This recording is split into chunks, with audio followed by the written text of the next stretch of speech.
just carry on and start our webinar today. We are, as you've seen on your email, today is the last webinar dedicated to sustainability and facilities. The first one of this series took place in April, the second took place in November, and now this is the third.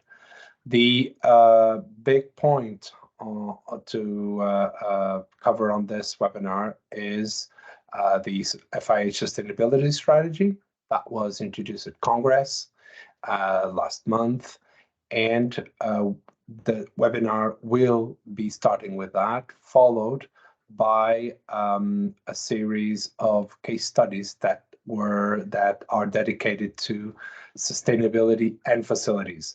We would like today your participation. So if you have any case that you can share that is related with the topic today, please feel free to do so. If you have questions, please don't hesitate to ask them. We will use the meeting chat to ask questions, and once it's your turn to talk, we will be unmuting you and allowing you to be on camera so that you can interact directly with one of the presenters. We hope you enjoy this webinar.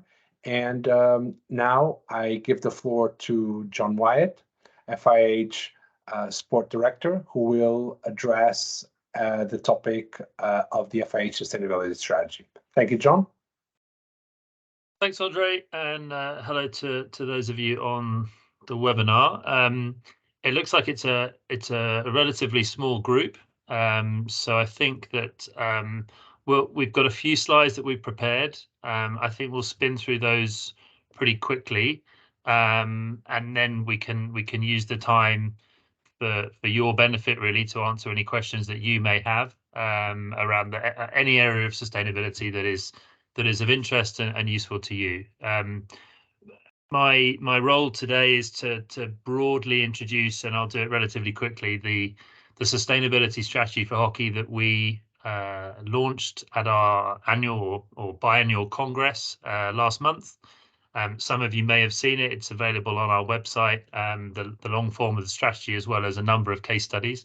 But I'll just spin through some of the highlights, if you like, of that strategy, focusing on facilities. And as the sport director, facilities sits within my remit with Alistair Cox, who many of you will know, being the real expert in this area, and he's on the call today, so we'll be able to answer any questions as well. But as you know, sustainability is broader than just facilities. So I just wanted to give you a bit of the context, I guess, of how we are working and looking at sustainability from an FIH and from a hockey point of view.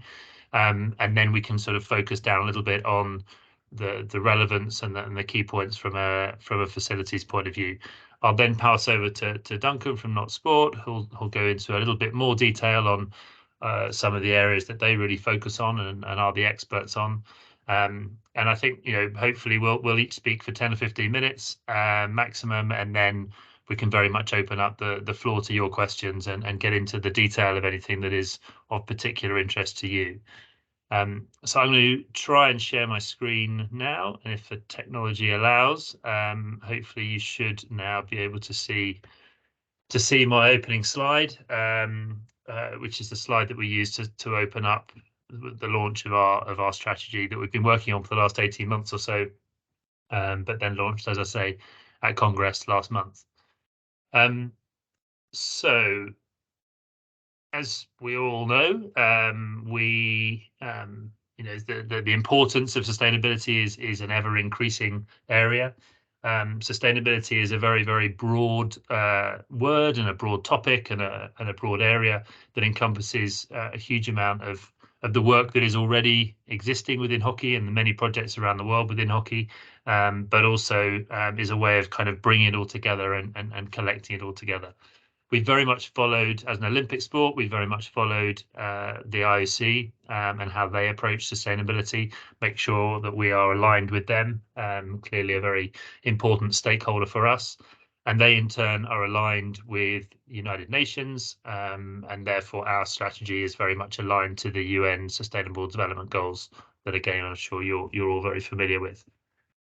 So we've been working on this, well, specifically, we've been working on this strategy for a couple of years. We have a task force within the FIH led by one of our executive board members, Claire Prideaux, who's also the Oceania Hockey Federation president, very passionate about this area. And we've now got representation from across the world of hockey, from across our 5 continents, all are represented, and we've reached out to them to try and get their ideas, get their examples of best practice, get their case studies, which you'll have seen have been launched and are available for everyone to see on our website. But the key question that we had to start with was, well, why do we need a sustainability strategy? And clearly, it's important for the long-term health of our sport. It's the right thing to do. It's part of good governance. And we were also getting understandable and good pressure, both from above, from the IOC, but also from below, from the athletes, from people playing our sport, as we see across all aspects of society, really, and business for sure. That the importance of making sure that we are doing the right things and doing them in the right way, in our context, in order to play hockey, in everyone else's context, in order to live good and sustainable and prosperous lives. So what you'll see, and I'll present the framework shortly, but we have 3 areas that we're really focusing on, again, which are the areas that the UN focuses on and collects projects around, as do the IOC, and those are people, the planet, and prosperity. So when we talk about creating a sustainable future for hockey, what we mean by that is that we want to have a positive impact on everyone who is involved in hockey, whether they are playing, officiating, volunteering, watching, spectating, supplying, have commercial interests in, or purely on a voluntary basis. We want to make sure that all hockey activities have a smaller footprint and an impact on the planet as possible. And then we need to make sure that we are a sustainable and a prosperous sport, so that we don't reduce the number of people who can participate purely down to financial means. We want to make sure we're open to all. We want our sport to be available to everybody around the world, whether that's in any continent, on any surface, using any facilities that they have available.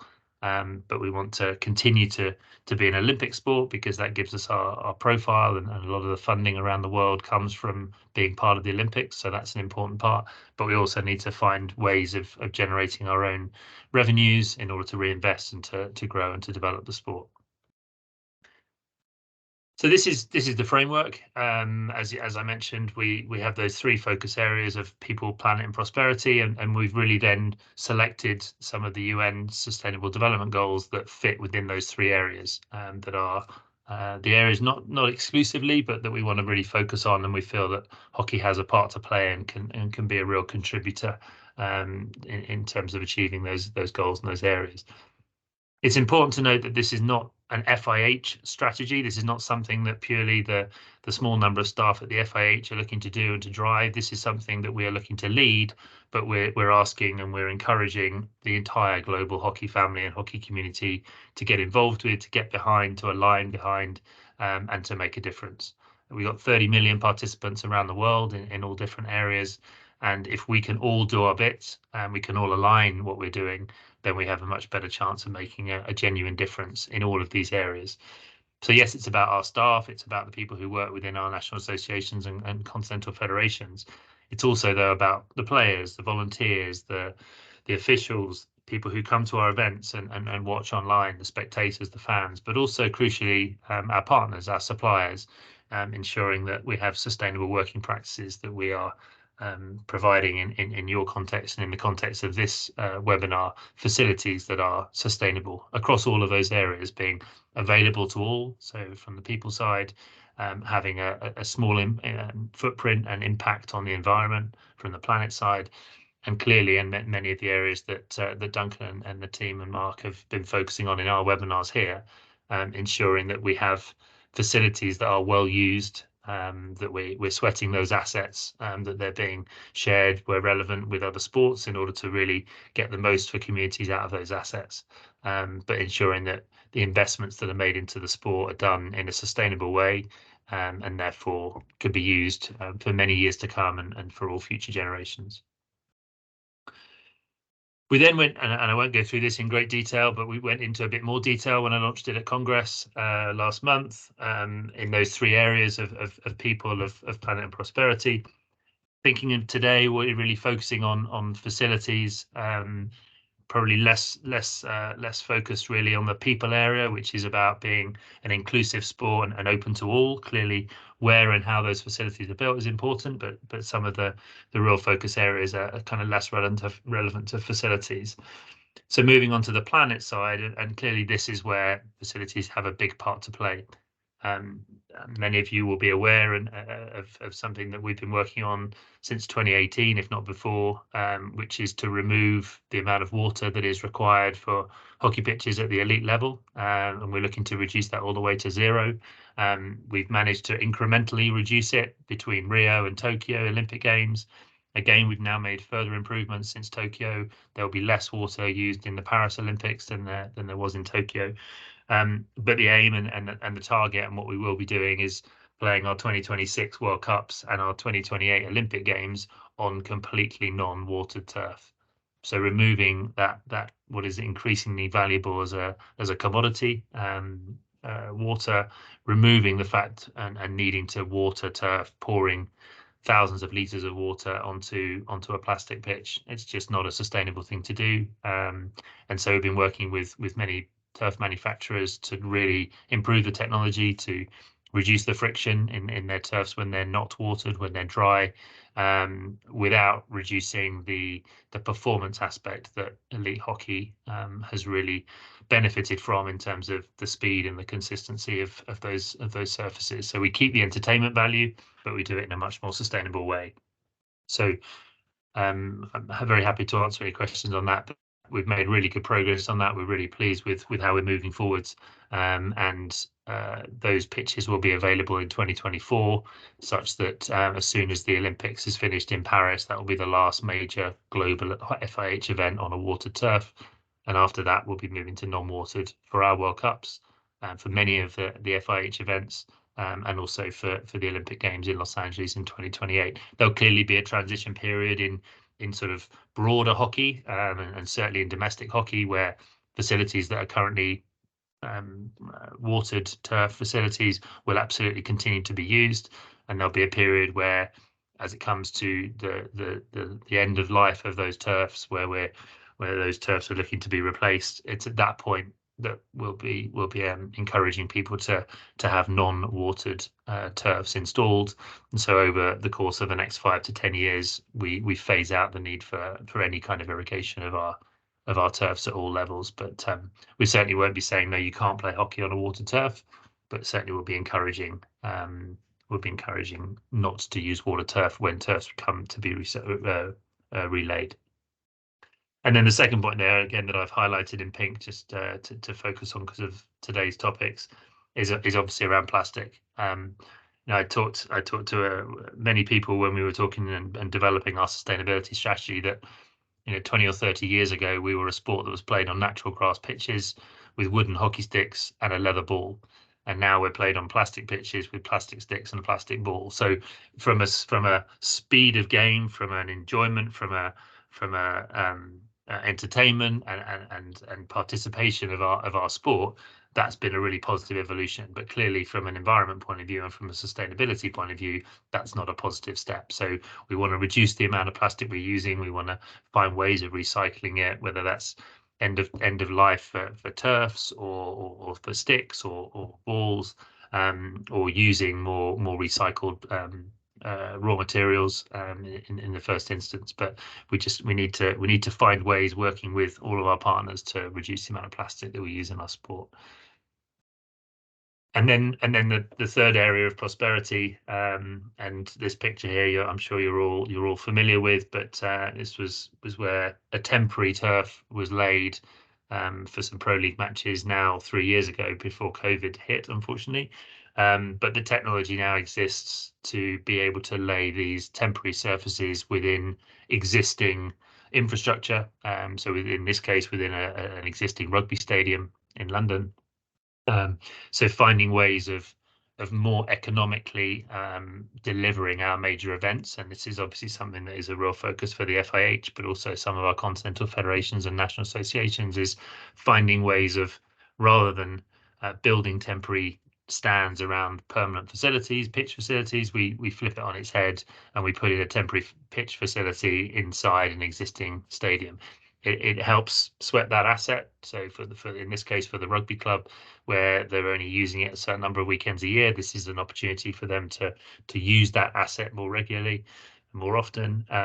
Also within this kind of area of prosperity, and something I know Duncan has talked about and we'll talk about again, is the multi-sport facilities where an asset, a facility is built that can then be used by multiple different sports and sports groups and communities, really to make sure that those significant investments that are made by communities, schools, universities, clubs around the world are then used as much as possible, and everyone can really benefit from them. We've then got some targets. I won't really go through these in great detail. I talked already about reducing water that is used and recycling all of that plastic. And we have a target for having a large number of big stadium hockey events, which are these temporary turfs in a major stadium around the world. And then we then collected together 15 case studies from different parts of the world, all of which fit within the different areas of sustainability. The three that are focused really on facilities are the big stadium hockey that I've just talked about, the fact that the turf used in Tokyo for the Olympics, 60% of the plastic used to create that turf was regrowable, so it was termed bioplastic. And then the event that we had earlier this year in Lausanne, the Hockey Fives event, which actually was the first event that we've held on a pitch that was specifically designed not to be watered. It was very much a new turf that we were testing to see how it was. It was definitely an improvement on a dry surface that is designed to be watered. This one was designed not to be watered. It was an improvement. We're not there yet, but we're working with the turf manufacturers, but also with the footwear manufacturers, with the stick manufacturers, with the ball manufacturers, because this is going to be a combined system that is going to really deliver dry turf hockey or dry hockey. But we did it for the first time here in Lausanne. It was a success. Still lots of learnings, lots of things to be improved. We'll try it again at a Hockey Fives area next year, and then we'll be looking to launch the final product in 2024. The reason we trial it on fives is clearly because it's a much smaller area, so economically that makes a bit more sense. But we will ultimately obviously need to produce and then run some player trials on an 11-a-side at all levels, but particularly at that elite level where performance is so important. So it's a bit of a whistle-stop tour. Just one final slide was on next steps. So we have now launched our sustainability section on the website. We're continuing to publish case studies. So if you have case studies, if you have projects that fit within the sustainability strategy, we know there are hundreds around the world. We'd love to celebrate them. We'd love to elevate them. They may be famous in the club or in the area that they're currently operating, but we can then give them a global platform. We can celebrate them much more broadly and hopefully give other people ideas and share some best practice. So we'd love to do that. Please do send in any good examples of projects that you're aware of. We continue to work with our continental federations and our national associations to really embed this strategy in their everyday working and in their strategy. We will be reporting on a biannual basis. So ahead of each Congress, we will produce a sustainability report that will track our progress against the targets that we've set. And we will continue to promote those stories and that progress throughout the year. We won't just wait to do that once every 2 years, but that's when we'll produce a formal report, which is something that some of our stakeholders need to see. So that's the whistle stop tour. Easy for you to say through the strategy. I think I'm going to pass over to Duncan, but maybe if anyone has any questions, you're very welcome to ask them now if it's about the strategy. If not, I'll pass to Duncan to go through a bit more of the detail around sustainable facilities. And then please prepare your questions. Please start having a think about the sorts of things that you'd like to ask us, because we're here, we're available. This is time for you to engage and to ask any questions that you've got. And if we can help, we will do. Let me stop sharing, Andre, and then maybe we can ask if anyone has any questions. Thank you.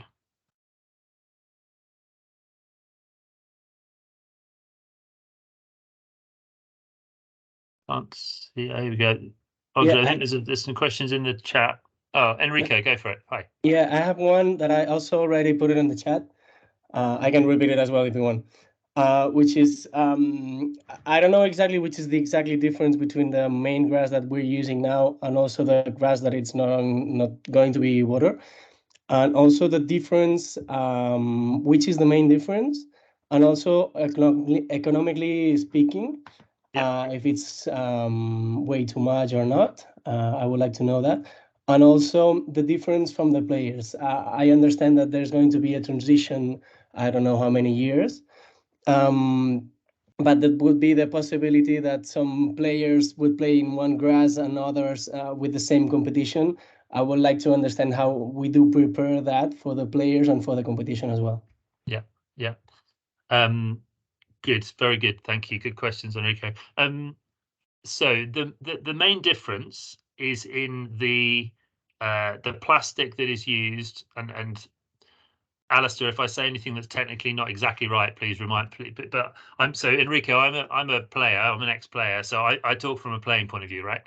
So the difference is that the turf needs to have less friction, because if you have a current turf which is designed to be wet, and then when it's dry, as you know, you have too much grip, right? So when you twist your foot, or when you're trying to drag the ball sticks, your foot sticks, you can twist your knee, you can twist your ankle, etc. So the water is there, just like sand is there on a sand dress pitch, to remove some of that friction, so you have a bit more of a slide, right? So on a water-based pitch, you can dive, it's fine.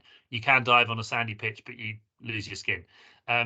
So what we're trying to do is change the fibers that are used to make the turf to give it less friction, and in that way the ball will move more smoothly, more like it does on a water-based pitch.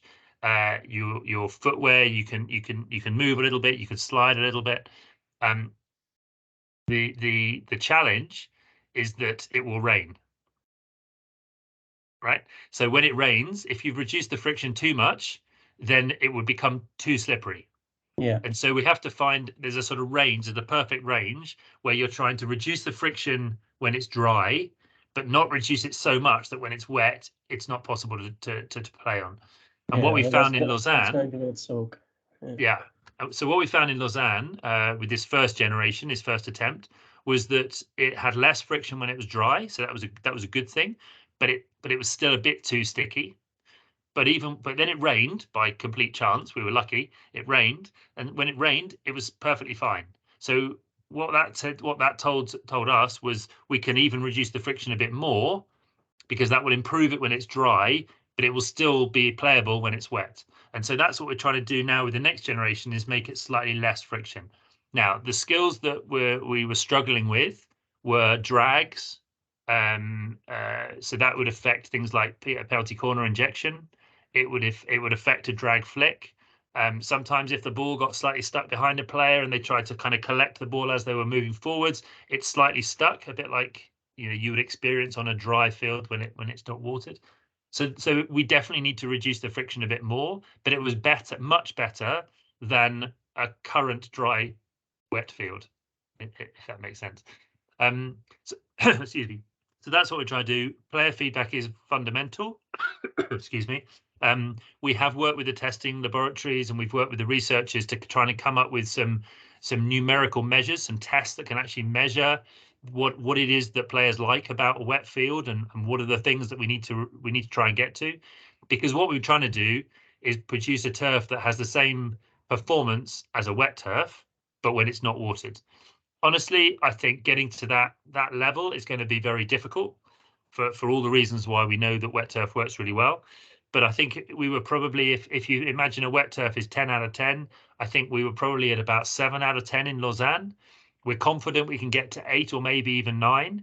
There are then going to have to be some compromises by the players. New skills will develop, maybe some improvement in stick technology or in the ball technology might be able to improve it and get it a bit closer. So we're going to get as close as we possibly can. The reality is that the very first version of this dry turf that we're going to play on in the World Cup in 2026 is not going to be the best dry turf ever.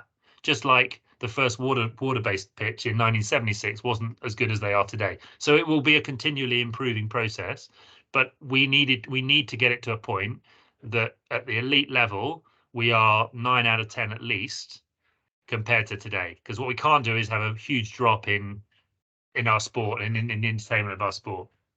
When it comes to your question about different surfaces being played on by players, so as you know today, you might play a club league match on a sand dress pitch. You then might go and play another match on a water-based pitch, and then when you go to international level, it's a real top-level water-based pitch. So I think players are pretty adaptable, and they understand what you can do. There's certain skills that work better on certain pitches, but when it comes to a single tournament, like a World Cup, obviously, or a Nations Cup, like we just had down in South Africa last week, the surface will be the same for all teams throughout that tournament.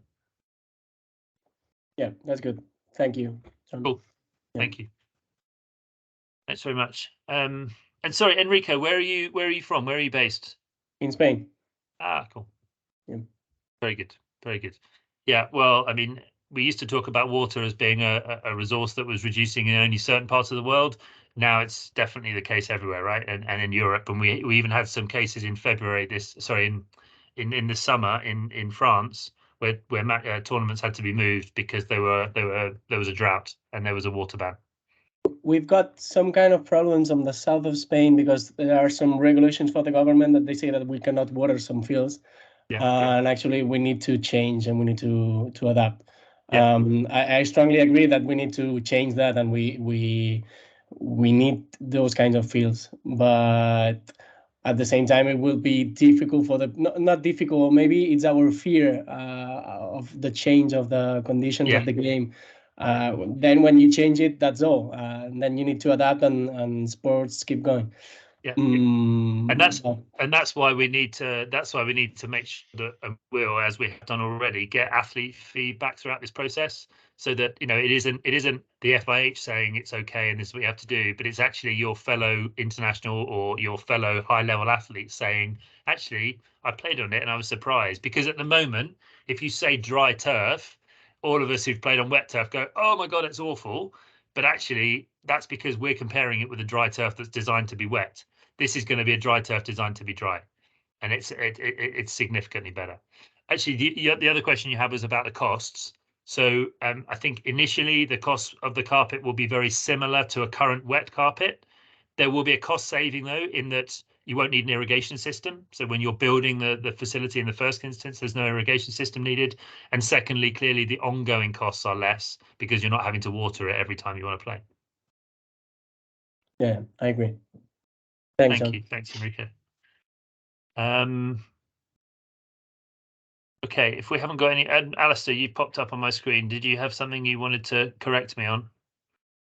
I was only going to add very briefly to say that at least one manufacturer is looking at a fairly novel manufacturing process. So they're looking to achieve the same thing. It will still be a carpet, but it looks very, very different to the carpets that we're used to seeing.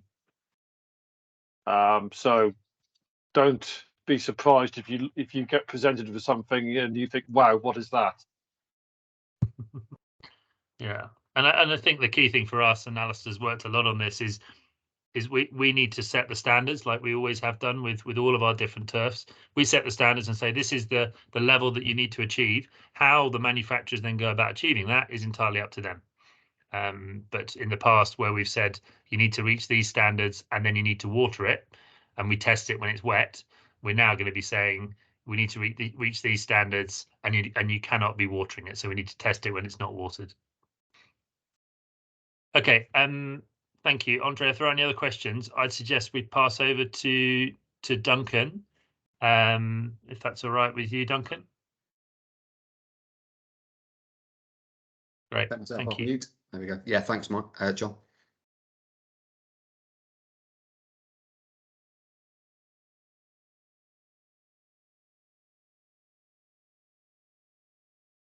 Hi, everyone. My name's Duncan Bennett. I'm Managing Director at NottsSports. We are partners with the FIH. We're also official facility partners to England Hockey in England, where we're based. As a result, we are working with customers week in, week out, designing and delivering artificial turf sports pitches, and obviously being partners on hockey. It's a huge part of what we do day in, day out. And what we've been doing with Andre and the team at the FIH Academy is a program of webinars this year, as Andre's already said, and John's just gone through, focusing on sustainability.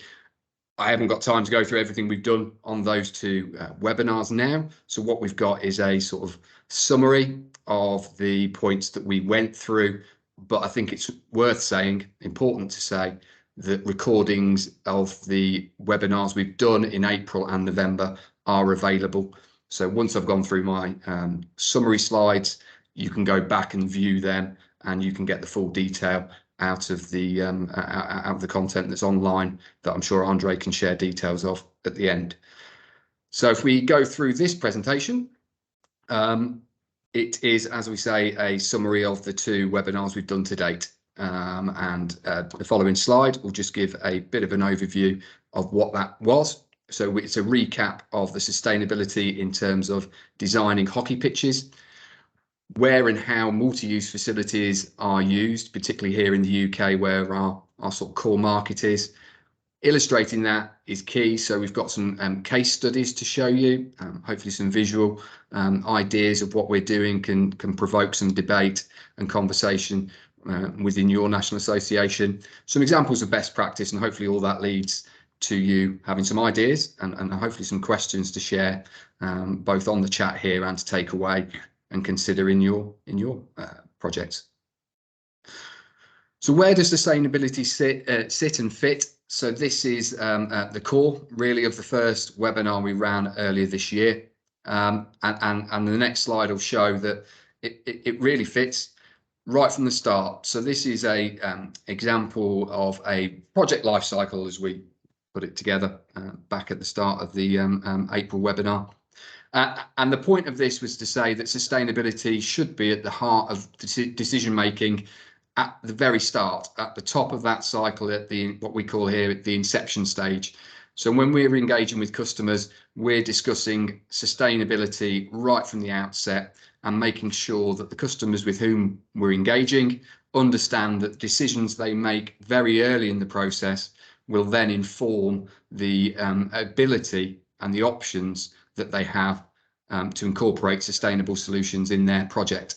So we start with that very first stage of the inception. The feasibility then leads on. So we'll produce feasibility reports that outline design solutions that then inform the construction design and the specification of the pitch. And when it's delivered, those decisions then lead into how you manage and maintain the pitch, because your choice of surface, of shock pads, of lighting, fencing, even down to drainage, will be considerations, decisions that affect how you maintain and manage your pitch. And ultimately, as it sort of spurs off there, the ability to resurface your pitch. And if you've made good design decisions in the feasibility and design stage, we can these days ensure that there's components that do two things. One, can be recycled, which is an increasingly important aspect of any resurfacing project. And secondly, may even be able to be both recycled, but also last more than one carpet cycle. So I'll explain that in a minute, but basically all these decisions have to be made early in the project. You can't get halfway through the construction phase and then decide to put in a sustainable base solution, because obviously that's going to materially change what the contractor's doing on site. So when you're working on your project in your national association on a project level, asking good quality questions right from the start of having an idea to do a project is really critical, so that your pitch designers, your advisors can start building in sustainable options from the very first moment, that then inform the design, inform the construction, and your ability to incorporate both recycled materials, sustainable solutions in the pitch design, and then ultimately, hopefully, can be the sustainable solutions at the point of resurfacing year 10. And one of the key points we made there in the first webinar was that your decision making in 2022, maybe now 2023, seeing as we've only got about a week left of 2022, but yeah, a couple of weeks left. Your decision making in 2023 will inform what you're able to do in 2033 or 2035 when the carpet needs recycling. So this is where we're at. We're talking to customers now about their projects, looking to construct in the next 12 months and doing full life cycle analysis, cost analyses of what those decisions will mean at the point of resurface. So we're designing both for now and also for 10, 15 years time when the pitch needs resurfacing. So I mentioned it's all about asking good questions. You can see on the slide for yourself some of those questions that we provided in that first presentation. These will be available to you after this presentation, of course, as well. But asking questions like, in my area where I'm working, what are the latest developments? Alistair and John have mentioned there about non-watered, non-filled turf. So we're also working with manufacturers to find those early innovations, take them to market, because we want to be seen as advocating good quality new products. So we do our own due diligence and research and development to make sure, and testing to make sure everything's where it needs to be. From our customer reassurance, obviously the work that Alistair does and the test houses do is far more informed before we see those products. But nonetheless, we'll do our own sort of due diligence on those products so we can present them to customers with confidence. What recycled materials can we include in our design solutions? What recyclable materials are available? Are there ways that we can reconstruct how a pitch is traditionally built by reducing the base construction down potentially by half, as some of the case studies will show in a minute?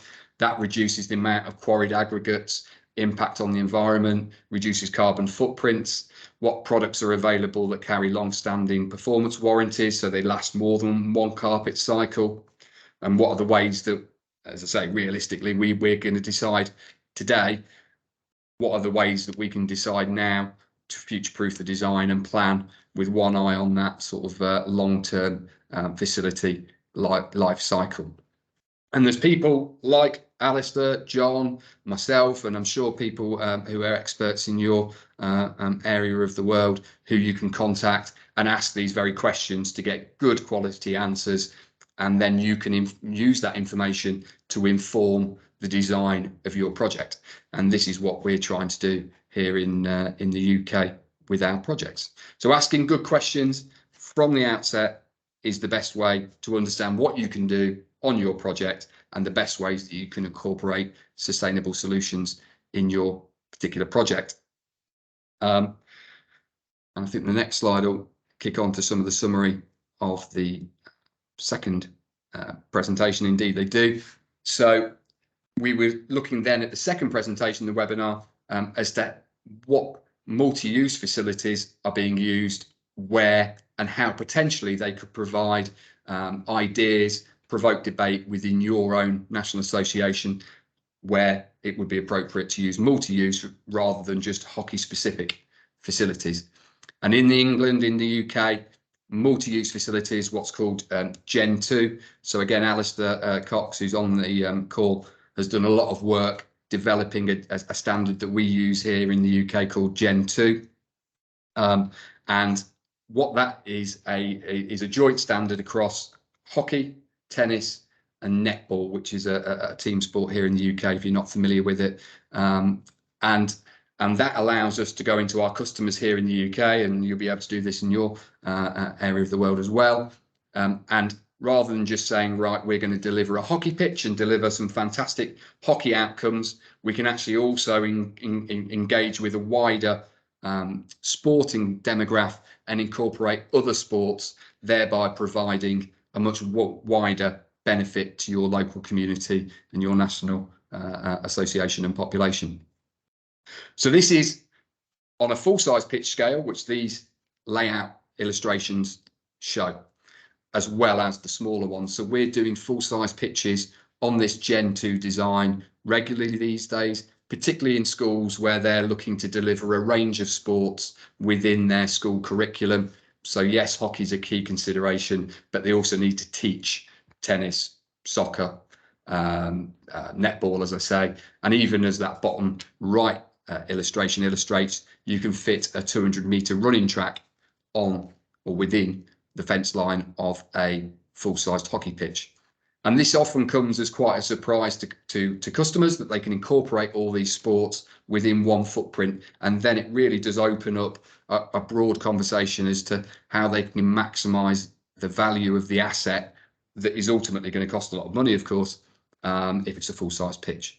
So maximising that asset, sweating the asset is key consideration. And going back to John's 3 criteria for sustainability that the FIH Congress that at the FIH Congress was launched across people, planet and prosperity, making sure that we deliver facilities that are going to provide people with access to hockey is critical, but also if we can involve other sports, that's a positive as well.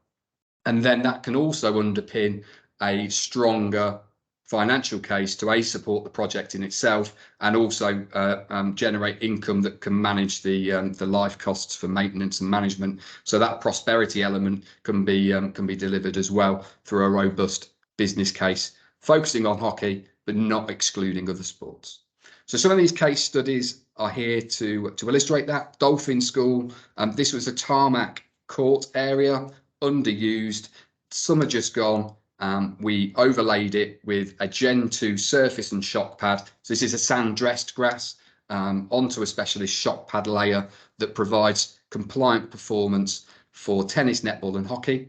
The school also do use this for football, and they use it as a playground as well. So we had all these design criteria and parameters to work against, but by overlaying the existing tarmac, we improved an existing underused asset that the school had, and it's now fully floodlit, and they're using it for their school curriculum to a much higher level, particularly for hockey, and also opening it up to the community. So the school children benefit, the teaching staff benefit, and also the wider community benefits as a result of the investment that the school made. And then the school generate income through the community using it at evenings and weekends under controlled circumstances. So that's a good example of a upgrade of an existing facility. So very often at the moment, we're not looking to convince customers to build new. We're saying, what have you currently got, and are there ways to uptick, as somebody called it yesterday, or upgrade the facilities that you've already got to maximise that? Because I think Alistair was saying on the last webinar, circa 60-70% of the project cost is in the construction of the base up to the sort of tarmac layer. So if you've already got some tarmac courts, can we just simply improve them and benefit, reducing cost in the process? Again, making sure delivering a financially effective solution for the customer. Thanks, Andre. And yeah, this is an example. This is a resurface of a hockey pitch. This is a school on the left, Wickham High School, Wickham Abbey High School, that is, where they do lacrosse, tennis, netball, hockey. They have other sports on there like soccer as well at times, but it's predominantly those 4 sports I just sort of listed quickly: hockey, tennis, netball, and also lacrosse on that particular pitch. And we were incorporating the design solutions there for that particular customer. Again, reusing as much of the existing construction as we possibly could without then having to build new base constructions, etc. So where we're resurfacing an existing pitch, good design should allow everybody involved to meet the criteria that is necessary, and also look towards the future to ensure that when it comes around for resurface again, they know the costs of that and what the impact of decisions today will be. Kent College, top right, blue surround, but the lines you can see on the curve are an example of that 200-meter running track. So they've got I think it's a 5-lane, maybe 6-lane track that they paint on in a summer month, so they can use the pitch for, as I say, field athletics. Obviously, there's no throwing or discus or anything like that. That'll damage the surface. But in terms of track, they're able to do the track events, training and practice on that particular hockey pitch. And then the bottom right, I think, is another photo from Wycombe High School, just illustrating that you can get 9 netball courts, 12 tennis courts on a typical full-size hockey pitch footprint. There are some changes. Some pitches are slightly bigger, some are slightly smaller. So it's not always possible to get a full 12 tennis, 9 netball, but it's going to be around that if it's a full-size pitch. And on to the next slide. This was one that we were talking about last webinar, but we actually hadn't been out and got the photos of the pitch at the time. My colleague Mark, who heads up our marketing, he's been out now. So the pitch has been constructed over the summer. It's been in since September, start of September. And we've just had an opening, a video of which we'll show in a bit, but hold on this slide for a minute, Andre. Where some GB hockey players went out and did some coaching with the children, but they also did some informal player perception feedback for us. Because the interesting aspect of this particular project was that it incorporated a design solution that's quite innovative, that removes the need for a separate shot pad, macadam asphalt layer, and reduces the amount of stone base by up to half. So this means on this particular pitch, we built the pitch very differently to what typically is constructed in England, at least, or Britain at least, where we're building 300 mil of stone with a tarmac asphalt layer and then a separate shot pad and then the surface. What this pitch is constructed with is 150 mil of stone, so half the amount of quarried aggregates, and then a single layer that replaces the asphalt macadam. Some people refer to it as asphalt, some people refer to it as tarmac or macadam, and then the shot pad. And that is through a single tile system, a sample of which I've got here. So basically underneath the tile, there's 150 millimeters of stone, which is about 6 or 8 inches. And then on the top goes the sand-dressed grass directly on the top. So we're reducing stone by half. We're getting rid of the asphalt layer and the separate shot pad, and putting in a single product that becomes the upper base and the shot pad. And in doing so, depending on the ground conditions, that can reduce capital costs quite considerably if we've got the right ground conditions. The reason that we got the player perception out there with Sam Ward and James Albury was that we were interested to find out whether this particular product, which is quite stiff, it provides great shock absorbency. It's an expanded polypropylene product, so it's got great performance characteristics for sport, but it's a lot stiffer and harder than a typical shot pad. So what we wanted to do was test the system once it had been in for a few months, and see what the elite players thought of playing on a sand-dressed grass onto that tile product, because we've got a great environmental story, some great sustainability advantages as a result, but we also wanted to make sure that the performance for hockey wasn't compromised as a result. So if we click through the next slide, hopefully a video will play and you'll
So the important things there to point out are that that facility has opened up hockey for that particular school. Again, we go back to the 3 principles that John mentioned were launched at the FIH Congress. You know, getting people playing hockey is critical. That school now will be and has got direct links as a pathway into their local hockey club. So the children that previously never played hockey now play hockey, and they'll be able to progress, those that want to, into playing full pitch hockey in the years to come through the links to the hockey club.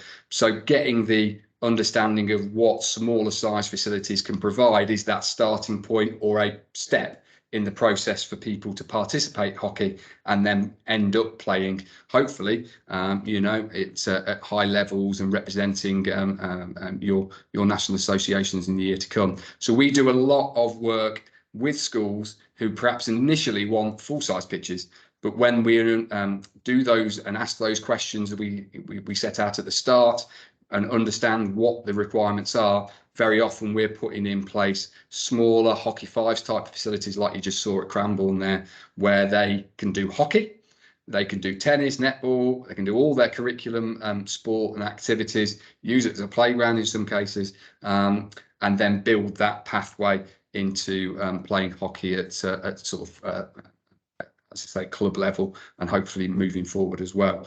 So that sustainable argument of getting people involved is this is a great example actually at Cranbourne. We're getting people involved. We've designed a pitch that is providing advantages from a sustainability point of view in terms of the planet, which was the second one of John's criteria there, benefiting the environment. And then also by incorporating lots of sports, the school have got access to the community and they're creating a really financially viable facility. So A, it was smaller, so it cost less. B, they've got sports on there as well as hockey as the key criteria. They've got other sports accessing it that's generating income that will make them the pitch pay for itself in the long term. So wrapping those 3 people, planet and prosperity aspects up, that example project there is quite a good one. And that was the summary of the first 2 webinars, and hopefully provokes a bit of debate and ideas, and also hopefully provokes you and gives you an idea to go back and watch them to get the sort of full picture from the webinars we've done there. Thank you. Thank you very much, Duncan. I think we have a question from Enrico. So Enrico, if you can turn your camera and your microphone on. And actually, it's not a question. I was just saying that it's just really interesting. That would be an excellent idea for the clubs here in the area. That is one of solution, not for the biggest clubs because they have the support and they can afford that, but for that kind of clubs that they're starting or they want to share or they want to, I think it's an excellent idea. Yeah. That was not a question, sorry. No, I think it's a great point, Enrico, and that's exactly where we're pitching it, to pardon the pun, with our customers. You know, we're doing full-sized hockey pitches that, you know, very high level for customers that have got that position in the market or in the hockey pyramid.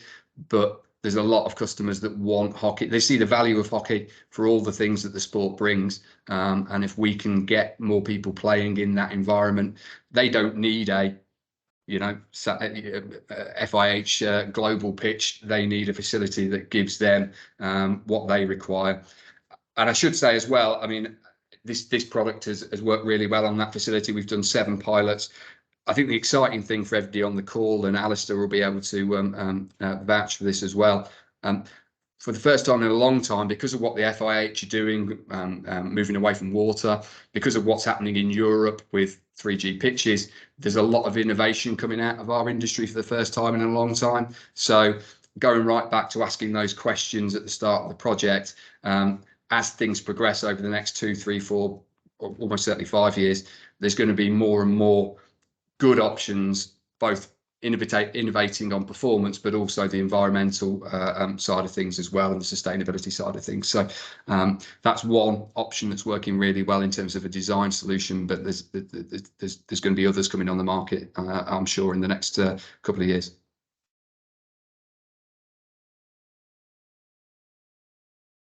Thank you very much. Can I use Enrico's presence here? Spain has quite a peculiar or special context because you're organized in different regions. Diputaciones, if I'm not mistaken, is the name. How are what is the influence that the clubs have when they need a facility, especially considering that many facilities in Spain are owned by the Diputaciones and by the state. So what's their capacity to influence decisions? It just depends on the region or comunidad. For example, in our case here, now I'm located in Terrassa, which is one of the biggest cities in Spain that they support hockey, and they are really interested into support hockey and to bring a lot of fields and to grow hockey with the community. But if you find another community, another, I would say region instead of community, it's comunidad in Spanish, sorry. So if you find another region, I would say down south, they're going to support it, but it's not the people that they're going to see and they're going to spectate hockey. It's not like in Madrid or in Terrassa. So the interest is not the same. They are going to support it, yes, I'm sure, but it depends on the amount of money and it is like always, I think. Thank you very much. Thank you very much, Enrico. I think we have another question coming up by Yashodan Nakareb, but he's still writing. Yashodan, maybe you can put your camera on and your microphone and ask your question. If you're there, yeah. Yeah, am I audible? Yes, you are. Yeah. So first thing, great presentation, Duncan. I think these kind of fields could come up with a lot of great innovations in countries like India, especially in the cities, because we have a lot of space constraint in the cities, and hockey has been a dying sport in the cities here in India. So the major cities, it's quite good in the rural parts, but the urban cities, it's been a dying sport. So I think coming up with such innovations or multi-purpose pitches where you can play hockey fives or basketball or futsal, I think there's lots to explore here in India, especially in the urban areas, to revive hockey and make sure that it's sustainable in the long run as well. So thanks for the presentation. I think I'll be thinking a lot about coming up with new innovations or designs. Great stuff. Thank you. Yeah.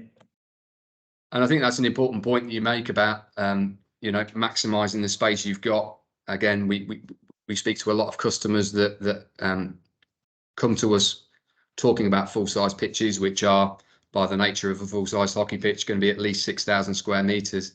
And when you look at the impact of that on other sports that they might play because of the space we need for the pitch, it's often not practical. So, looking at smaller facilities doesn't mean that you're doing something inferior. It's often a more sustainable solution for customers, and it's just changing that mindset in some ways. Obviously, there's still a huge market here for full-size pitches, but equally, people are now seeing that they can get more value in many cases out of smaller facilities, depending on what area of the country they're in. Thank you very much. I would like to ask our senior FIH staff members, John and Alistair, is there anything else you would like to cover or discuss in this webinar, or are you happy? Thank you very much. I want to thank Enrico and Yashodan for their comments. It's quite nice when we have the possibility to get some good questions from the field. So thank you very much for the comments you made. Alistair, is there anything you want to add? I don't think so specifically, Andre, other than the feedback we're getting on the Gen 2 concept from the UK government is positive, because it is creating that opportunity to maximise the use of a facility. So it seems to be ticking a lot of boxes with funding agencies.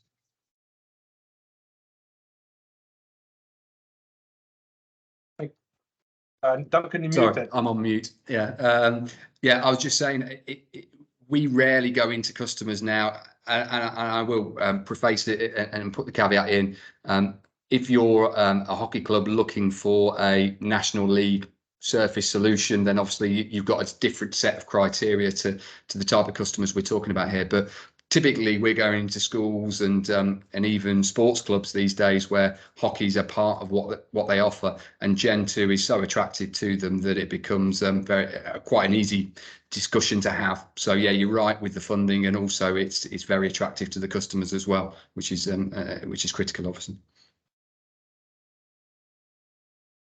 Great. Well, without, I think we have a question from Nun Kishore. Can you turn your camera and your microphone so we can hear you and see you? Good afternoon. Good afternoon. I am from Mauritius. Very small island. We're competing with many other sports. We launched our federation in 2014, but there has been no much activity because professional football took away all the people we had trained before that. Now we want to start again by next year. I attended African Confederation Congress in Cairo in November. We have one indoor stadium for basketball and handball sharing together. I have discussed with both federations, and we are very small. We have very good relations with each other. They are willing to share the stadium with us, but we are having difficulty what type of material we would have to put on that, because they are very reluctant for us to use the same surface they have now. I'll pass that one to you, Alistair. I think you're probably more rounded on indoor and that type of surface. You're on mute, Alistair. Sorry, like I was. Yeah. Alistair's on mute, so I'm just going to chip in here and say that if there's a site visit required, then I'm available. I'm happy to be bagman there. Yeah. Thank you. You have a beautiful island. Yeah, exactly. Yeah, so I think Alistair can probably talk a little bit about the indoor surfaces that we would use. Mm-hmm. Indoor hockey basically needs to be played on a smooth surface. So most of the floorings used in sports halls, gymnasium, etc., are suitable, whether that's a timber floor, a vinyl floor, some sort of rubberized surface. The biggest issue we come across is the hockey sticks can create marks on the floor when the sticks are scuffing on the surface, and that can be an issue at some venues. You know, people get upset when their floor starts getting marks on it. Some of the flooring types are more vulnerable to that than others, but I think it's the key thing is to make people aware that if they allow you to play indoor hockey, there might be, it doesn't damage the surface, it's just visual marking. Okay. So in that context, I think I will contact you. Then we get some expert advice that I can submit to our ministry to convince them. Please do that, and there's some guidance information on our website. If I can find it quickly, I'll put it in the chat now, so you have the link. Yeah, thank you.